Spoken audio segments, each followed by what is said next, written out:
At Shakti, we are an early stage venture capital firm serving two customers: entrepreneurs who are looking for inception capital on day one, and asset allocators who are looking to invest in tomorrow's IPOs today. The flow of capital is an important topic, top of mind for both of these customers. Historically, the supply chain of capital has been neatly segmented in two buckets: private and public, with participants in each of those segments having clear and distinct objectives in terms of their expected return on capital, the illiquidity, the duration, and the transparency of the assets they're investing in. Lately, the line has been blurring between private and public markets. Just recently, this year, we have seen a few examples. Vanguard, which pioneered the passive, low-fee index investment approach, announced that they will be offering an all-markets fund, which will allow investors to invest from the same vehicle into both private and public securities. In August, in the US, the president issued an executive order that would allow pension fund investors, 401ks, to invest in alternative assets, including private companies. More recently, we have seen companies like Robinhood make an announcement that they would be launching a publicly traded venture capital fund that would allow investors to invest in tokenized securities of private companies. Clearly, the supply chain of capital is going through a reimagination. How should entrepreneurs and asset allocators think about the future and adjust their expectations about how they should manage their companies in terms of staying private and taking them public? Recently, we were very fortunate to host a discussion on this topic from two industry titans who understand both private and public markets intimately. Dr. Bill Janeway is a former vice chair of Warburg Pincus, a professor at Cambridge University, and an economic historian and author. Michael Harris is the vice chair and the head of global capital markets at the New York Stock Exchange. We were lucky to host a discussion with Bill and Michael at the New York Stock Exchange with our community. We thank our partners at JP Morgan and the New York Stock Exchange for their support in making this conversation possible. Please join us in this conversation with Bill, Michael, and my partner, Liz Hara. Michael, why don't we start with you? We're here at the capital markets. The IPOs are flowing.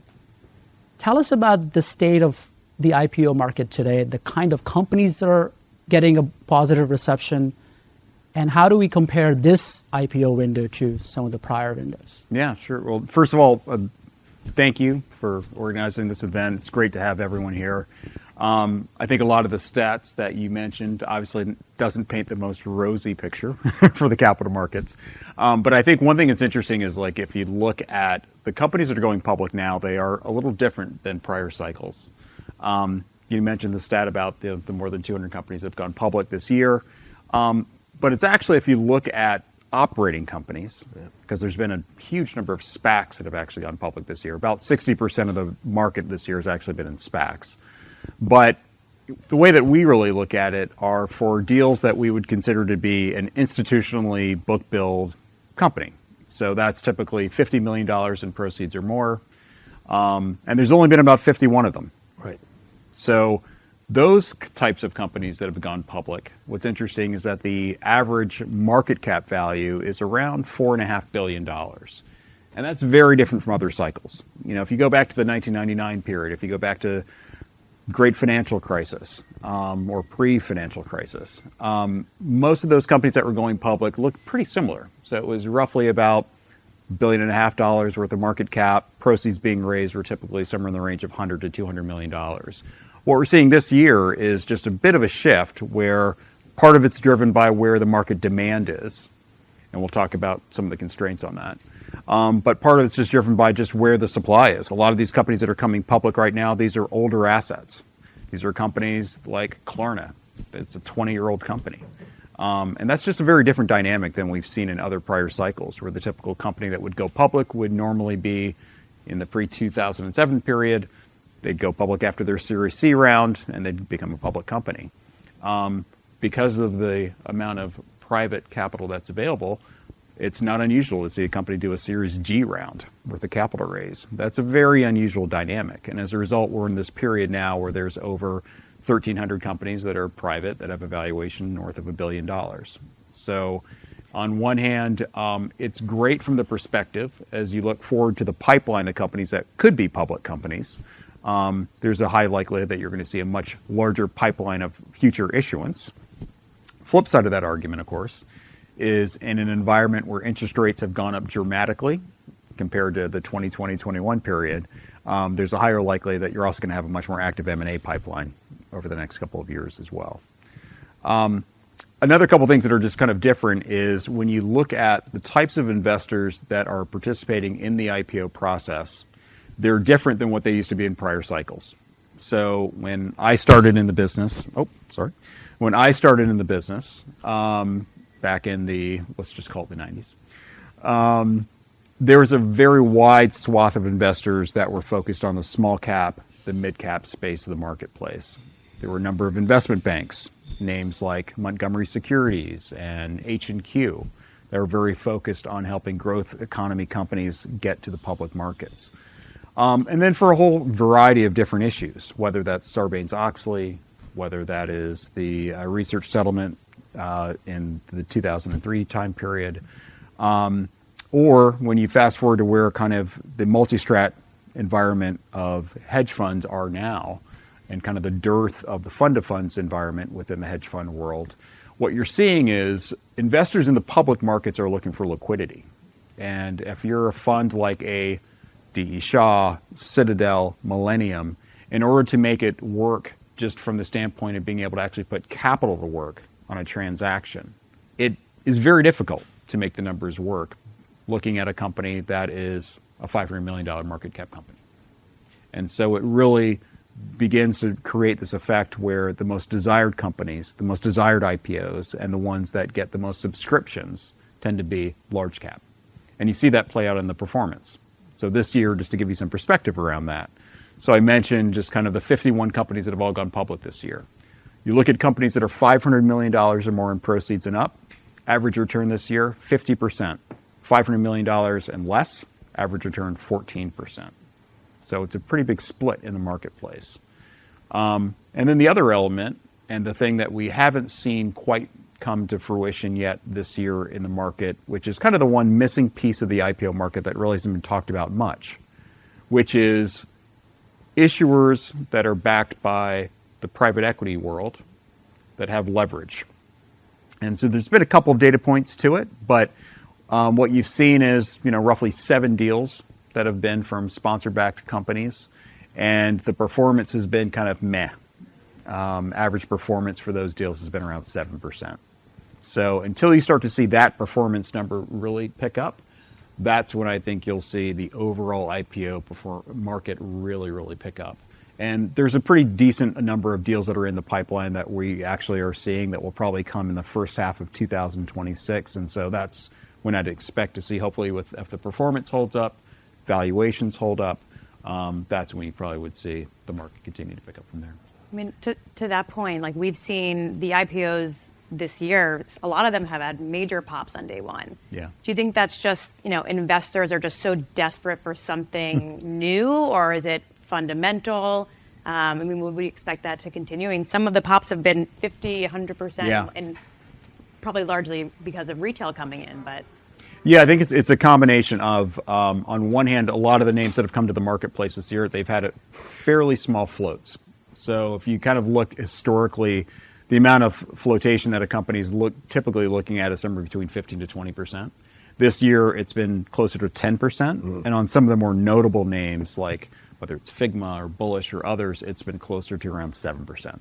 So when you squeeze the amount of available supply that can actually get traded, any type of demand for those assets in the marketplace causes an outsized increase in the market. Bill or Michael, I want to pick up on one thing you said, which is the small cap IPO. So the supply of capital, you mentioned the four horsemen, Montgomery Securities, Robbie Stevens of the world. What does the future look like for small cap IPOs? I mean, in the venture world, we have some entrepreneurs in the room as well. If you're a founder, should you be thinking about going public if you have less than 100 million in revenue, or do you have to wait for a threshold? And what does that say about the health of the U.S. capital markets if smaller companies cannot go public? Yeah. So what's your take? And both of you have done smaller IPOs in past cycles, so we'd love to hear that. I mean, I think there's still an opportunity. I think it just becomes one where if you look at just what investors are looking for, it needs to be very specific. So a good example is Ambic. So Ambic was a company that came public in July, semiconductor company backed by Kleiner Perkins, relatively older asset, but it's hardware, which is in demand right now. $400 million transaction, which was actually upsized to about roughly $460 million in market cap, priced at the top end of the range, multiple times oversubscribed. But the allocation is really the key. And it really goes down to just, when you go public, who do you want to actually own you, at the end of the day? Ultimately, those investment partners, the people that are going to help you grow the company over time, what's the goal? And for them, it was a combination of kind of long-term investors that had already done crossover rounds with the company over time, some other long-term dedicated money that was really important for them as well. And that deal kind of made sense. And they also had great investment banks that were backing them as well, that were looking to actually kind of be good partners from a research coverage standpoint as well. So I think if you can get all those things that make sense for the company, I always look at it more from the perspective of no matter the size of the company, whether you're small cap, mid cap, or large cap, you have to ask the question just, as a founder, as an entrepreneur, what's your goal? If you want to be public, what is the goal of being public? And then you kind of look into, well, what's the pathway of getting to the public markets? And ultimately, there's going to be issues around just the differentiation of your story. What's going to be the scale of your business? What's the actual TAM that you're going after? And kind of all the typical things that you would look at regardless of size of the company. But if you can answer those questions, and if you have a good answer to those questions, then there's going to be a public market for you. But I think the more important thing is just from the founder's perspective, what's the reason for being public? And for a lot of founders, some founders say, well, I just don't want to deal with the expense. That could be a reason. Some founders say, I don't want to deal with the disclosure. That could be another reason. But I think more importantly, it's about looking at not just from the founder's perspective, but it's all your actual stakeholders. It's your investment partners that went with you through the process, your founders, your employees, and others that might be a part of the process as well. Bill? Well, let me step back because I don't want to just cut into this conversation without some commentary on what we've been discussing. So first, Michael used one of those key words, liquidity. One of the issues today is the liquidity back to the limited partners, particularly in the buyout business, but also in the venture capital business. There was an historic increase in funds flowing to private equity firms and funds through the extraordinary, exceptional, never before experienced in peacetime, negative real interest rate environment that ran from roughly 2009 to 2021, through 2021. An enormous amount of money plowed into funds, the vast majority of which has not been returned to the limited partners. It is still sitting there at market risk, where the market is characterized by an extraordinary, when talking about financial markets, I hate to use the term unprecedented, but the rare concentration of public market value in a tiny number of stocks and companies. Now, these are extraordinary companies. They are platform companies that have constructed extraordinary market positions that are subject to some criticism.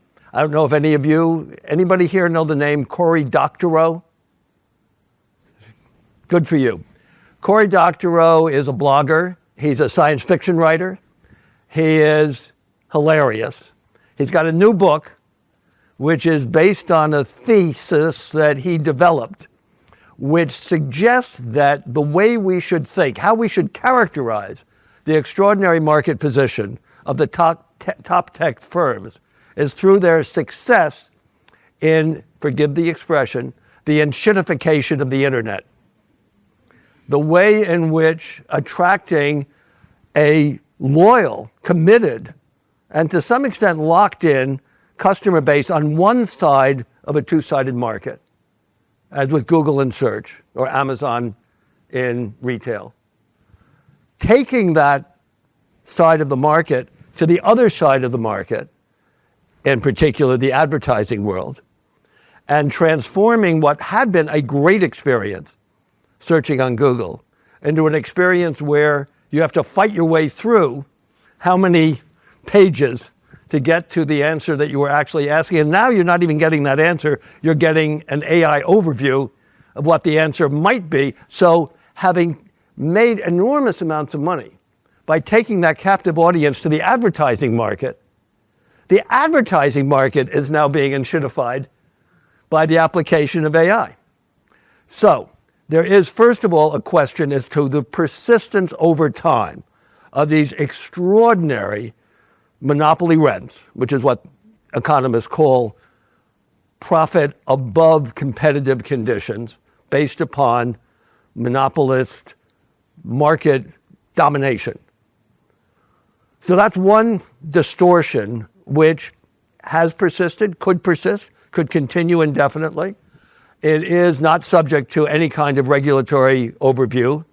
It's not only the Foreign Corrupt Practices Act, which has been made a dead letter, but so are the antitrust or any kind of overview of corporate behavior. So we can expect that to continue. How long it gets valued, and given this is where there is the fundamental cash flow to validate these extraordinary market values for a very small number of companies. And I think that's likely to persist. It doesn't say a hell of a lot about what's going to go on in the rest of the market. The second thing to bear in mind, which feeds off that, is when we turn to the segments of the broader financial markets, which are clearly characterized by bubble characteristics, by which I mean where the price of the asset is decoupled from any observable or expected cash flow, past, present, or prospective. Now, in one segment, crypto, there is no fundamental cash flow. We are talking about digital tulip bulbs. There is no fundamental underneath the value of the asset except the ability to sell it to another believer and generate the kind of momentum in a market. We've had 250 go back, 400 years to Amsterdam 1630. 300 years almost exactly since the South Sea Company in London, the South Sea bubble. We have one of the boring facts, which I make a lot of in this book, is that wherever you have markets in tradable assets, almost any kind of asset, sooner or later you will come across episodes of momentum investing, herding behavior, price decoupling from cash flow. And it's never lasted forever. So in the... Bill, do you think we're in a bubble right now? Well, I think we're in two different, let's call them mezzo bubbles. This is not like it's not the whole market because, as I say, the big tech stocks are not in a bubble as long as you can believe in their underlying cash flows and their underlying market positions. Crypto, it runs on its own momentum. You know, it does not have a fundamental. AI, that's the big one. So the fact that we have 9 companies over $1 trillion in market cap, is that a indication of a bubble, or is just? I'm saying those 9 companies, Okay. their valuations reflect fundamental, persistent cash flows. I don't consider those to be bubble companies. I think it's very rare that those monopoly positions are maintained for decades. We've seen a few instances of this. I'm delighted to say that I played a role in IBM's loss of competitive hegemonic domination of commercial computing. It's what I dedicated myself to do when I joined Warburg Pincus, and we won, along with a lot of help from a lot of other really smart entrepreneurs and really smart venture capitalists, and an open public equity market for emerging growth companies. So I'm not concerned right now about those companies. I think that their impact on the economy as a whole is distorting when you have so much of the value of the market legitimately concentrated there. The AI thing is different. And here, a little basic economics.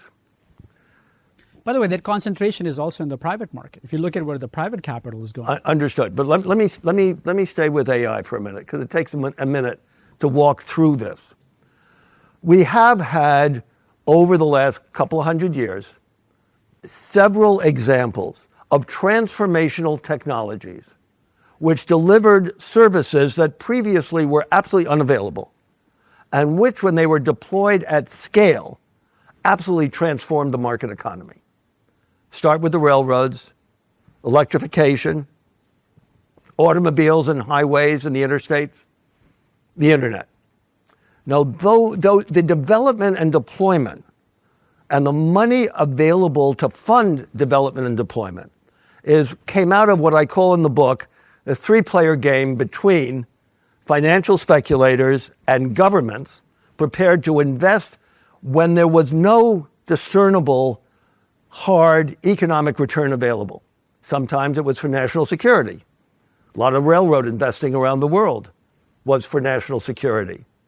Sometimes it was strictly bubble investing that produced railway manias. The 1920s was not all about bathtub gin and the Charleston and Scott Fitzgerald. We had the enormous build out of the electric generation and distribution system in the United States. Enormous.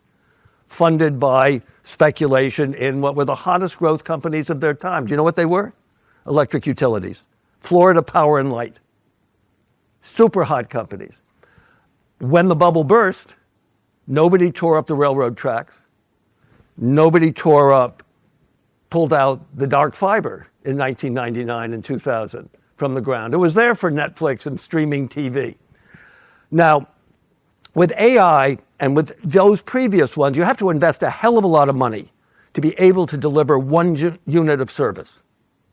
But the incremental cost of the next unit of service is very small, very low. The next electron, the next seat on a train or on an airplane. What that means is that under competitive conditions, there is some of the old-fashioned economics that does make sense, despite the global financial crisis. Under competitive conditions, price will tend towards marginal cost. And if marginal cost is below average cost, because you got to fund the debt that you mobilize to build the network, everybody loses money. The railroads went to Washington and said, save us from ourselves, and created the Interstate Commerce Commission to regulate rates so that the railroads wouldn't cut each other's throats. Some environments, it goes to monopoly. But in the US and in most every other country in the world, electrification wound up with regulated public utilities that got monopolies in a particular region, but the rates they could charge were constrained by some kind of regulatory oversight. So do you think that this AI bubble we don't know. Ends in the similar way? We don't know. What's your prediction? I only predict where I can have an influence on the outcome. You're an investor today, Bill. Well, You're active. No. I am not. I am an indirect investor through you, whom I rely on to fire the CEOs who fail the mission, which is what I used to do for a living. So let's turn this, for both of you, let's turn this into a there are entrepreneurs and asset allocators in this room. Yeah. If they have a horizon, short, medium, long, what advice would you give them? Okay, I'll give you two pieces.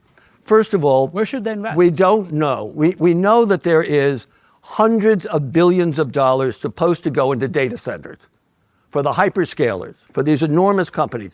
We just saw a tilt this past week. Up until now, the companies committing to those data centers, to those billions and billions and billions of dollars, are more or less likely to be able to fund them out of internal cash flow. Oracle cannot. I've known Oracle man and boy for 40 years, and Larry Ellison is what he always was. And you're referring to this $300 billion deal Right. they announced with OpenAI. Right. Yeah. To be able to deliver the services that have been contingently committed on the basis of which the stock did what it did, and Larry became, at least for a time being, the richest man in the world on paper. Oracle's going to have to borrow a lot of money. Now, when you borrow money to build an asset on which to deliver a service whose marginal cost asymptotically approaches zero, you are making a big bet. It was the bet that Bernie Ebbers made at WorldCom, for those of you old enough to remember, and was made at Global Crossing. It's the bet that the big four who created Union Pacific and Central Pacific. So, Bill, let's make this real. Let's say somebody in this room comes to you tomorrow morning, and they're launching a venture capital fund to invest in AI. It's going to have a 10-year horizon. Yeah. Would you be an LP in that fund? It would depend on whether they were able to partition the slogan AI into very specific domains where they had expertise, and they had networks that had more expertise than they had, in understanding where there were opportunities for the application.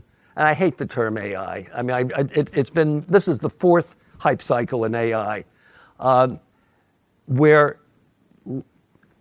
prediction models based on focused analysis of data can produce a useful, this is where prediction matters, where there is a defined application, not a universal, this is going to change the world, nothing like the hype out of OpenAI. Yes, I think that there will be, yeah. just as there were in 1996, you could say, I'm going to invest in anything that says internet, or I'm going to invest in companies where they have learned how to adapt this technology to a particular business problem, to a problem where you can see an economic return from that problem. So you're saying the LP screen has not changed. You invest not in the technology, but in the business that's fueled by the technology. Exactly right. Let's move off the bubble topic, but I want you to bring one last story into this. From what I've learned from you, even the smartest person on planet Earth was not able to escape the bubble. Oh. So you got to. Well, bubble dynamics are very alluring. So the story Kamal wants me to tell you is a true story.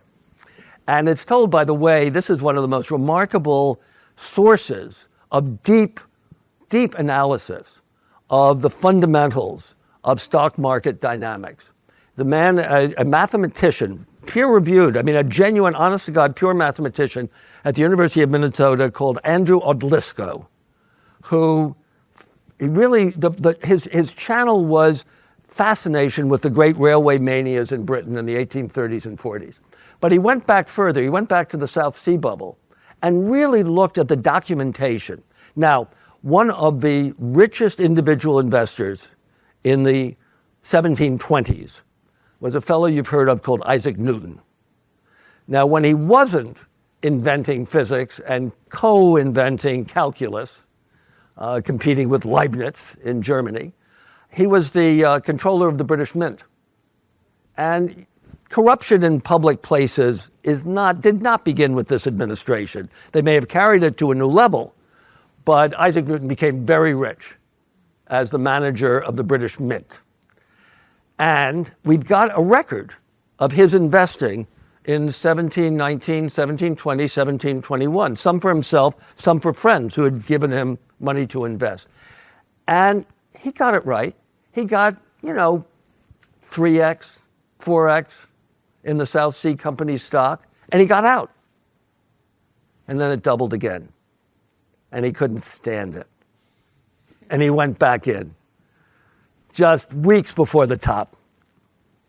And supposedly he said at the time, I can understand, analyze, predict the movement of the planets.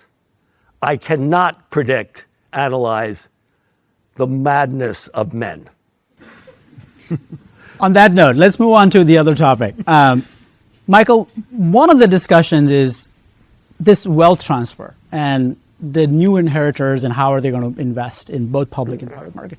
Have you seen any indication of new buyers coming into the market, and do they have same or different preferences compared to prior generations? One of the examples, for example, is the retail is now becoming more and more active.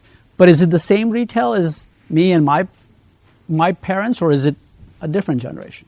I guess a couple of observations. One is retail is more active now than it has been in prior generations. So even if you look at just the secondary market, just day-to-day trading, and a lot of this happened during the COVID period, and people thought that it would kind of revert back to the norm, and it just didn't. Retail trading is roughly around, call it between 18 to 25% of the overall market. And if you were to go back historically, that number tended to be somewhere between 5 to 10 would be normal.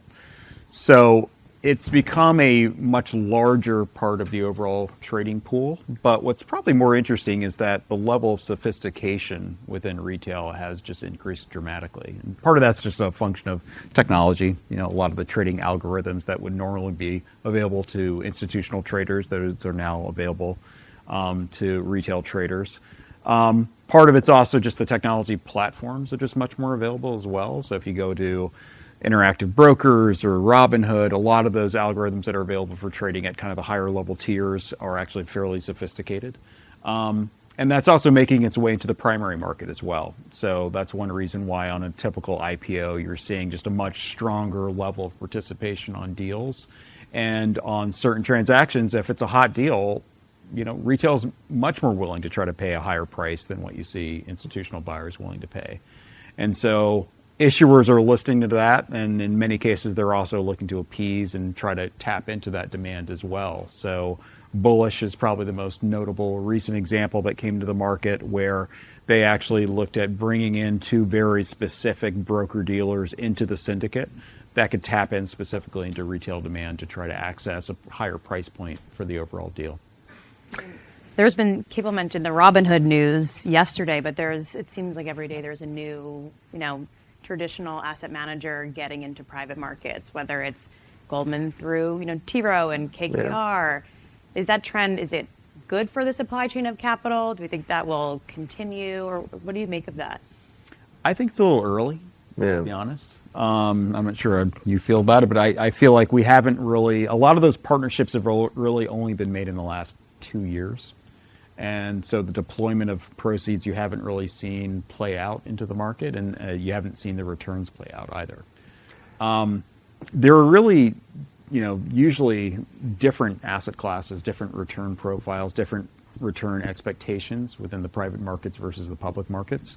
The blending of the two is going to be interesting to see how that plays out over time. To your earlier comment, probably one of the more interesting dynamics that we've seen for pre-IPO companies is the number of closed-end funds that have looked at tapping into the private equity ecosystem to try to satisfy some of the demand for retail investors that want to have access to companies that are private, that have been private for a very long period of time, that haven't gone to the public markets. And so I think that trend is going to continue, and that's very much what Robinhood is trying to tap into as well. And that's where we get back to liquidity and the access to liquidity, particularly for retail investors. I don't want to be excessively cynical, but we have had episodes before. Anybody here know the name Eddie Cantor? Eddie Cantor was the most popular entertainer in America in the 1920s. In 1931, he wrote a book. He wrote a book which I have a copy of called In Goldman Sachs We Trust. He'd been an investor in Goldman Sachs investment trusts, which took money from retail investors to leverage it up into the stock market. And needless to say, he got wiped.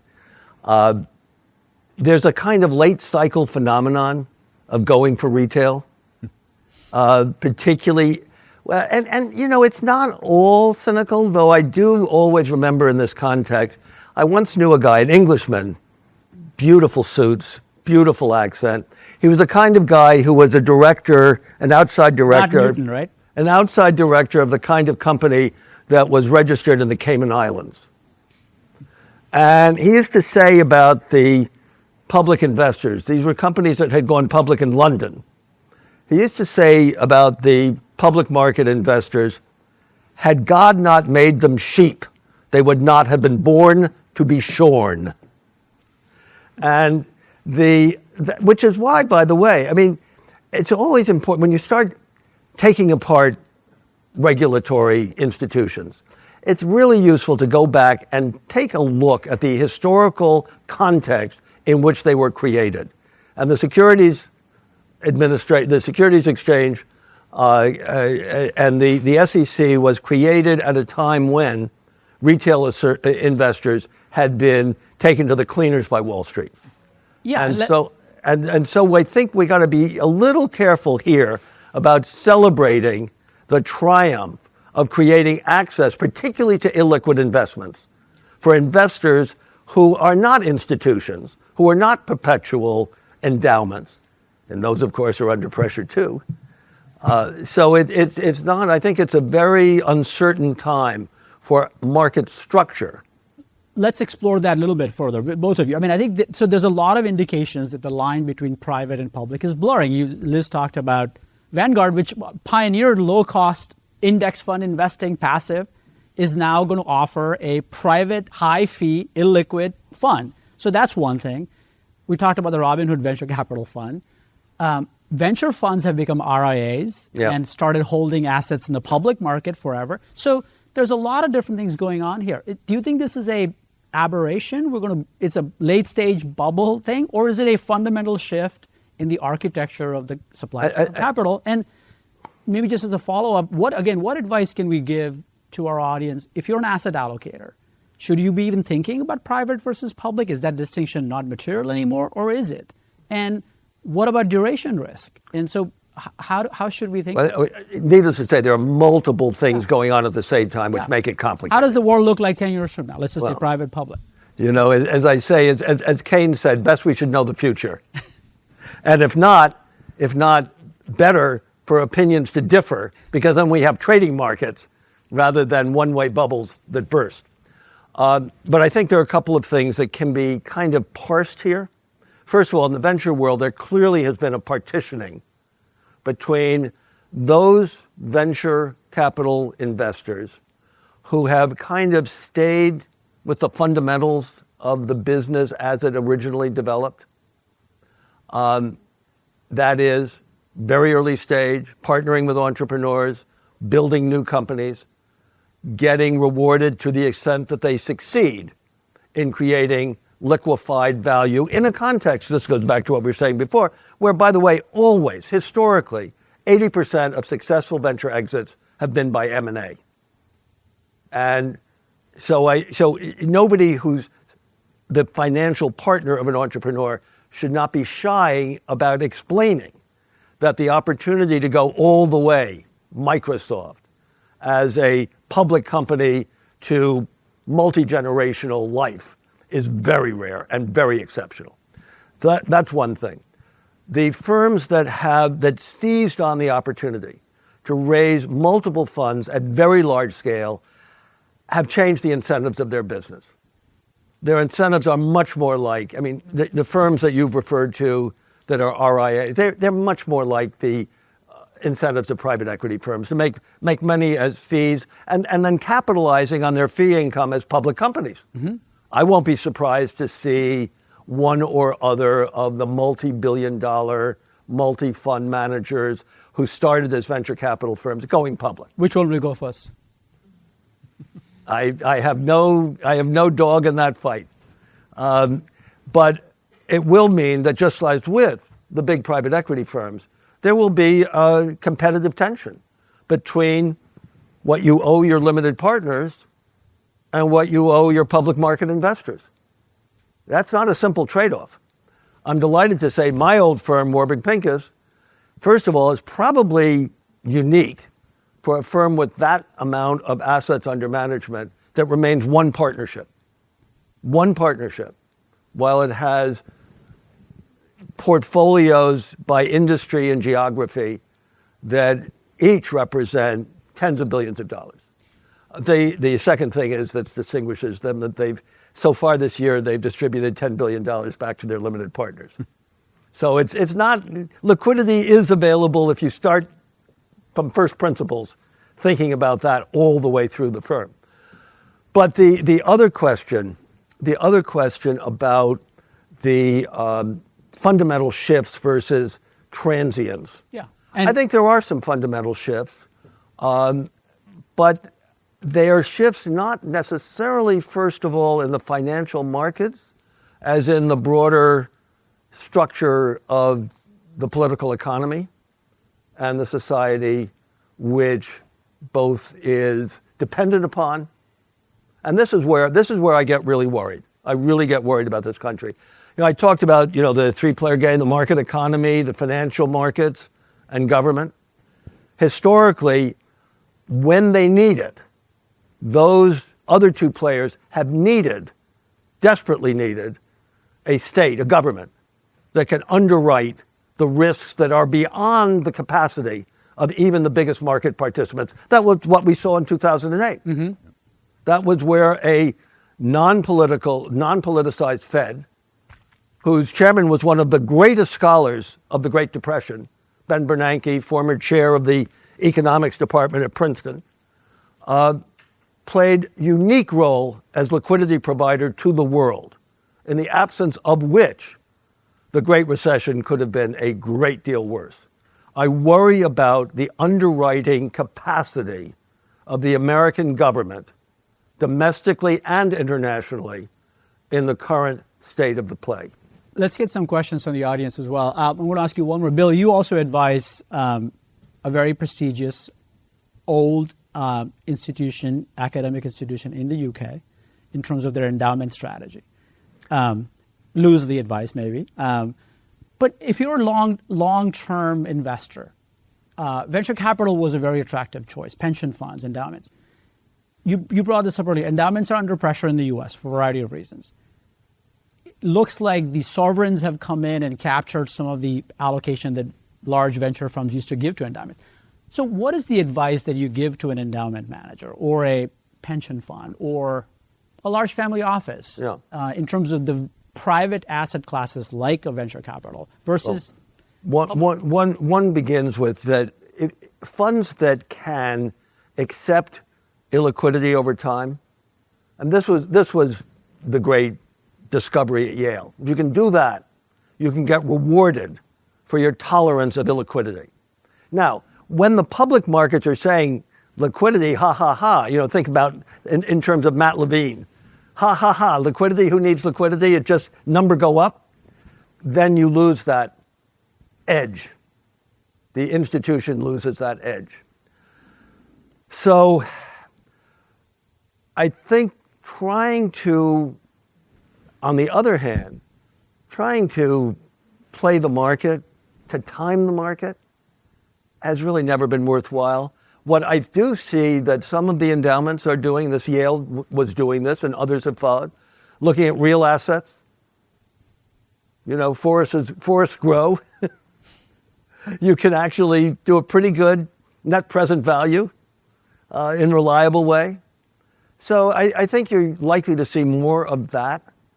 The Cambridge Endowment is well managed by a woman who was manager of a very insignificant family office.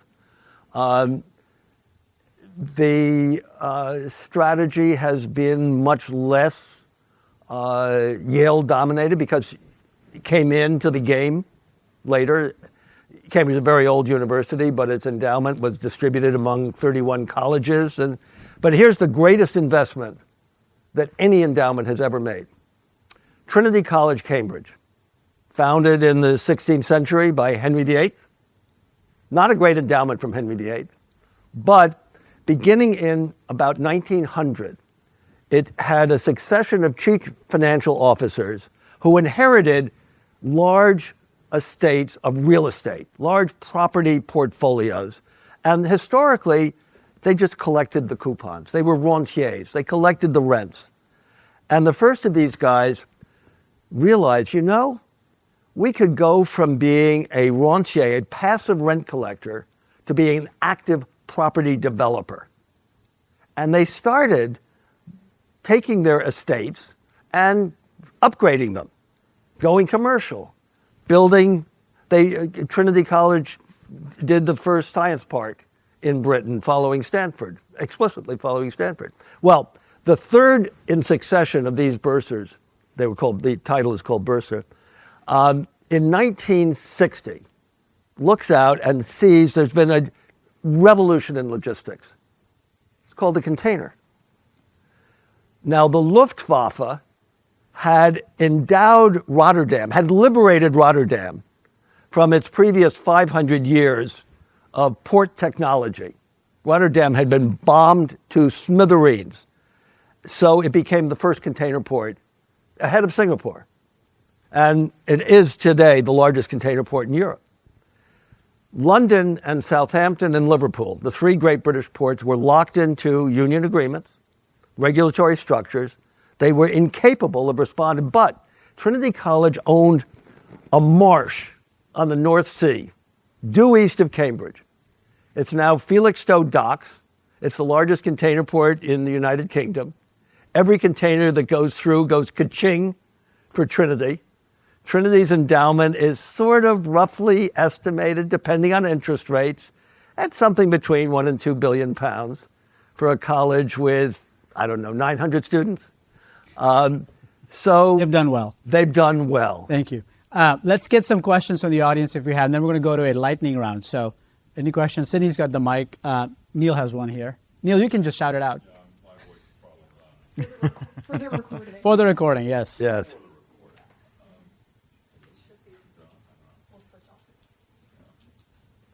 Mr. Janeway. It's on. Yes. You've asked, I could ask you 50 questions, to both of you, by the way, fabulous. One of the things that has been going on in Washington, I have a concern about, I think I'm going to ask it. I work for a fairly large sovereign wealth fund. I was one of the earlier people taking risks for something called the Norwegian. Oh, good for you and good for Norway. Yes, thank you. And I learned a lot about the idea of a sovereign wealth fund. Washington is flying at this idea right now. And I always say, I think it's a terrible idea.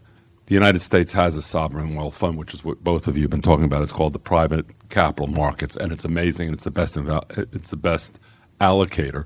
And the consequences and risks that are attendant to sovereign wealth funds being, et cetera. So I'm just curious what you think of this momentum to try and set up a U.S. sovereign wealth fund is. I agree with you. The country where there was an opportunity that was rejected, of course, was Britain, the United Kingdom, when the oil in the North Sea was discovered as about the same time as the Norwegian sovereign wealth fund was created. The UK Treasury, which has extraordinary power, much greater power than the American Treasury or any other Ministry of Finance, because it controls both the raising of the money and the expenditures, absolutely said no, because it might give the politicians a source of money that the Treasury didn't control.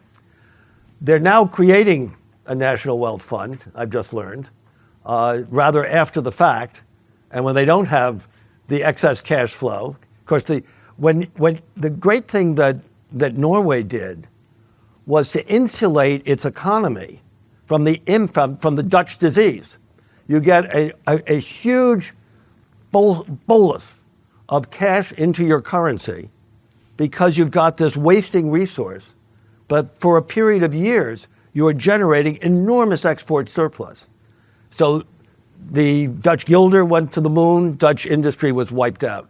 The British pound went to the moon, British industry. It wasn't just Margaret Thatcher. The U.S., I entirely agree with you. I don't see any use case. I do see a use case for the great institutions that were absolutely critical to American dominance of the innovation economy globally in the 50 years after the end of World War II. The National Science Foundation, the National Institutes of Health, those are where we should be not cutting, but augmenting the resources available. And that's my concern, that this is a distraction from the real need. Michael, you want to add to that? No, I think it's well said. No. Other questions? All right. Keep George.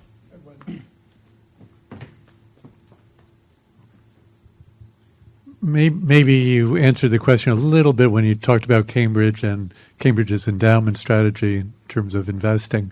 But when you were talking about AI and investing in AI, to Kaval's question, I was surprised you didn't say invest using your utility or the railroad example, invest in nuclear power, invest in something like that services that industry because the tracks don't get pulled up at the end of the show. Well, the problem with that is that along the way, the companies that put down the tracks may go bust. They do again and again and again. I do think that we've had a real challenge here in this country, and it's exemplified by, killing the wind power project. We've seen the future energy base of the world has moved to China, and it's almost irrevocable. Catching up with China in solar and wind and battery technologies is probably unavailable. Maybe becoming, in another parallel universe that doesn't exist that I can see, some kind of complementarity between China and the U.S. around the energy transition, which of course begins with, first of all, do you acknowledge that the world needs an energy transition? Or should we just burn more coal and oil and gas and drill, baby, drill? This is the only country in the world where its political leadership believes that that's the case. And the Chinese certainly do not.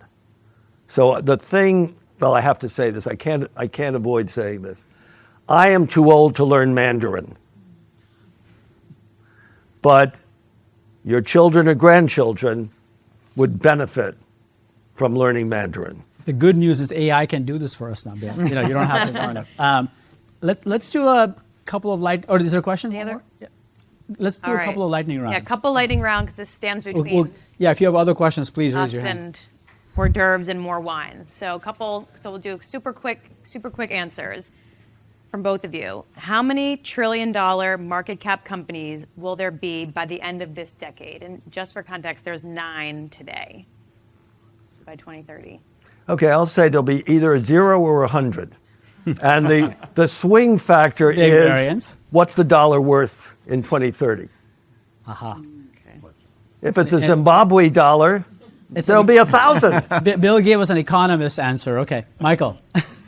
Both public and private. Yeah. I would say probably in the range of about 50. 50, all right, okay. In what year will we beat the 1999 high watermark of 250 VC-backed tech IPOs? So this is the dot-com bubble. Some of us remember that. Some of us really remember that. Yeah. 250, so that year, 250 tech IPOs in the U.S. I think in terms of all sizes, I don't think that's going to happen in the next several years. Can you say how many survived? That's a good question. Yeah, that's a very good question. Not many. No, a lot of them did not, the dot-com companies. I would say not in my lifetime, but, that's not necessarily long-term protection. Yeah. All right, the next one, Bill, you already answered, but which VC firm will be the first to go public? We didn't. I ducked it. I ducked Bill didn't answer it. Come on, Bill, get a second shot. Oh, probably. I guess I have to say, since it's the most opportunistic, A16Z. Michael? No comment. No comment, Mike. But you won the IPO on the New York Stock Exchange, right? But you're saying they've done the confidential filing. No comment. There you go. I think that's a comment right there. Okay. All right. Will secondaries dominate over primaries and IPOs as the preferred liquidity route? That's a really good question. Good question. I think the lack of primary cash back to the limited partners is producing a market in secondaries much bigger than it was, and particularly to the extent that you have in these private rounds, retail, those people, they got to pay bills. They got to pay bills. So I know a couple of Shakti style, but secondary focused, fundamental investors who are shopping around for little secondaries. 500,000 here, $250,000 there, putting them together at extraordinary valuations relative to the nameplate number on the door. That doesn't seem sustainable. It could not be. I mean, it could well not be. Why not, Michael? I think there's only so many pools of liquidity you can tap into. Yep. And I think at the end of the day, there's a number of the larger company issuers that are restricting SPVs from participating on the cap table. Yeah, and I do agree with that. And I do think that the measure of the private markets not needing the public markets or taking over is precisely a function of how effective they are at delivering liquidity back Absolutely. to the investors. Absolutely. All right. Will direct listings become the norm?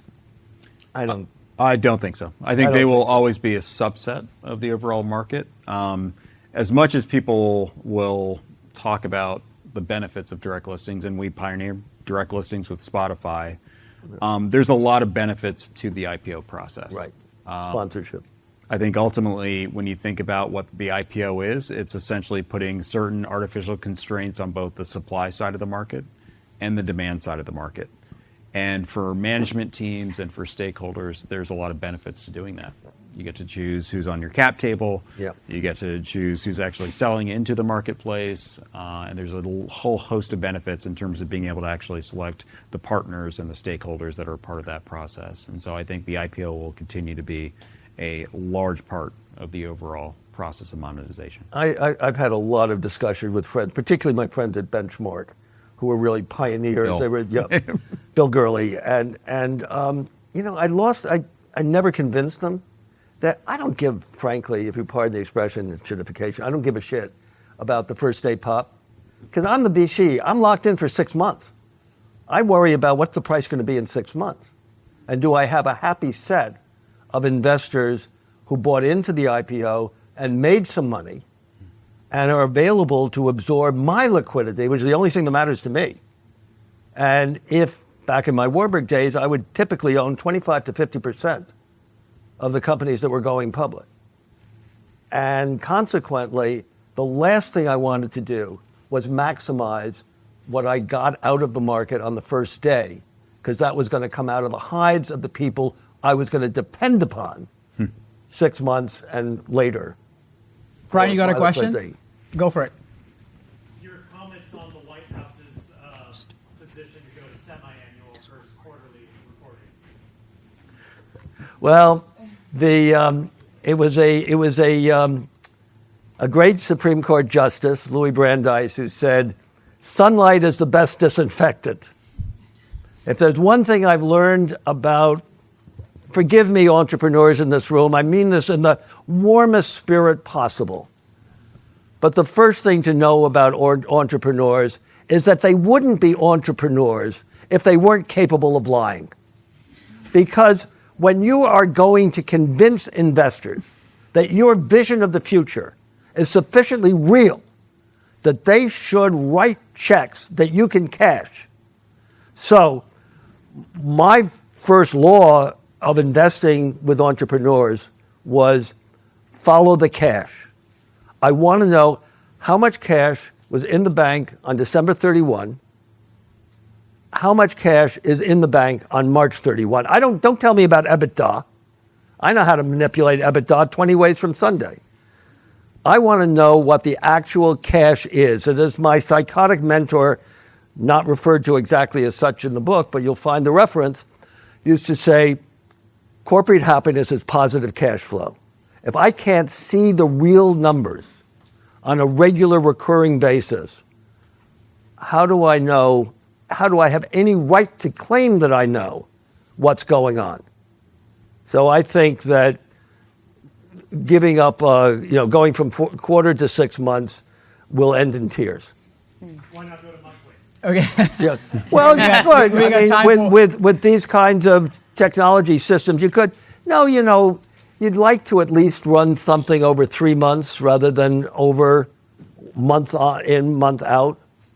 And there's a certain amount of latency. I'll point out, Julie Wainwright is right here, founder and CEO of The Real Real, who, if I'm not mistaken, I was lucky to be an investor, used to close the books every day. Because in certain business models, you could do it. Yeah. Look at the cash register online. Yeah. So one more question from Liz. All right, and I got one last. Last one. When will the next recession be? Next recent. Session. Oh, it hasn't started. Is that what you're saying?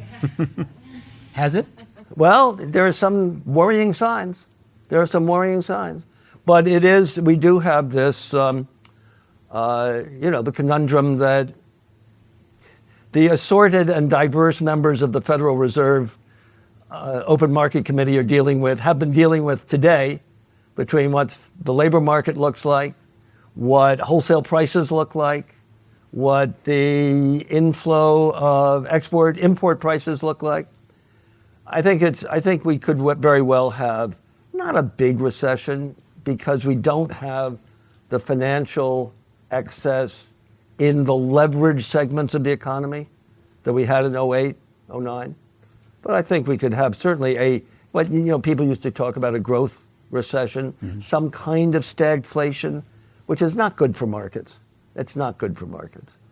I grew up, I first came into this business and into this building just in time for the market to have had its second go, the Dow at 1,000, on its way to 550, not 5,500, 550. And there was a period of time in 74, 5, where you woke up in the market and in the morning, and the only thing you knew was that the market would be down from the opening. And that was very painful because you couldn't cut rates to underwrite the private economy when inflation out of the oil crisis was building momentum. We at least today have inflation expectations have been anchored. I worry if that's what I'd be looking at. I'd be more worried about stagflation than recession. Michael? I'd agree. Yeah, I think that's the big risk. I've got one last question, lightning round for the audience. So, Bill, you brought this up. So FOMC is meeting right now, today and tomorrow. There's a lot of wisdom in this crowd. So, and I think there's an opening on the FOMC, so any one of you could be appointed. So we're all part of the FOMC right now. The question is, raise your hands. Who wants to advocate for not raising rates tomorrow? Not raising. Not raising. I don't know if anybody wants. Okay. Who wants to advocate for lowering the rates by 25 basis points? Nobody? Consensus. Who wants to lower it by 50 basis points? No. Just one. Who wants to lower it by 100 basis points? You want to raise it by 100? Okay. On that note, thank you, Bill. That's what makes That's what makes markets. That's what makes a market. Thank you. There's plenty of wine and food still around, so hang around, ask questions. Let's have a discussion. Thank you for coming, guys. Again, thanks for making a trip downtown on a Tuesday evening in Manhattan. Beautiful weather. Thank you. Appreciate it.